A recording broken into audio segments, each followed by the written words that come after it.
పిఠాపురం వర్మకు బాబు shock ఇచ్చారు. ఏపీలో MLA కోట MLC స్థానాలకు అభ్యర్థులను కూటమి ఖరారు చేసింది.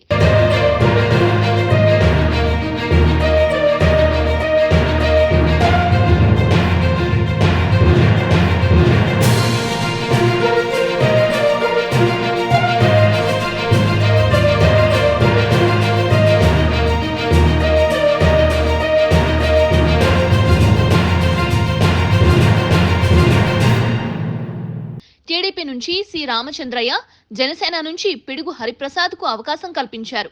వీరిద్దరూ నేడు నామినేషన్ దాఖలు చేయనున్నారు. ఎమ్మెల్యేల సంఖ్యాబలం ప్రకారం వీరిద్దరూ ఏకగ్రీవమయ్యే అవకాశం ఉంది.